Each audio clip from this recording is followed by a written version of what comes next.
நமக்கு ஷாக் கொடுக்குறதே நம்ம கஸ்டமர்ஸ்க்கு வேலையாக போச்சுங்க. ஹலோ ஃப்ரெண்ட்ஸ், நம்ம மாங் பைக்ஸில் டுடே ஒரு சர்ப்ரைஸ் ப்ரௌனி ஆர்டர் தான் கேட்டிருந்தாங்க.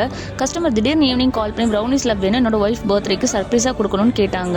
அவங்க அதில் பின்னாடி நிறைய ட்விஸ்ட்டும் வச்சாங்க. அவங்க ஒய்ஃப் ப்ரெக்னெண்ட்டாக இருக்காங்களாம், அண்ட் அவங்க வெஜிடேரியன் வேறு, ஸோ அவங்களுக்கு ஹெல்த்தியாக கொடுக்கணும், எக்லெஸ்ஸாக வேணும்னு கேட்டாங்க. ஓகே சார் பண்ணிடலாம், என்ன ஃப்ளேவர் சார்னு கேட்டேன். Ragi brownie, eggless, no white sugar, only brown சுகர்னு சொல்லிட்டார். அப்புறம் இது கூடயே சேர்த்து என்னோட ஒய்ஃபுக்கு கிருஷ்ணனா ரொம்ப பிடிக்கும், ஸோ அந்த ஸ்டாச்சுவையும் வாங்கி வச்சிருங்கன்னு சொல்லிட்டார். நானும் ஓகே சார், எப்போ டெலிவரி பண்ணணும் சார், எங்கன்னு கேட்குறேன். அதுதாங்க எனக்கு ஒரே ஷாக்கு. பிள்ளையார்பட்டின்னு சொல்கிறாங்க. எனக்கு தலையே சுற்றிடுச்சு, எது பிள்ளையார்பட்டியான்னு. பிகாஸ் நம்ம இருக்கிற சிவகாசி. கஸ்டமர் கேட்டு நம்ம நோ சொல்லுவோமா, ஸோ ஓகே சார் வாங்கி வச்சிடலான்னு சொல்லிட்டேன்.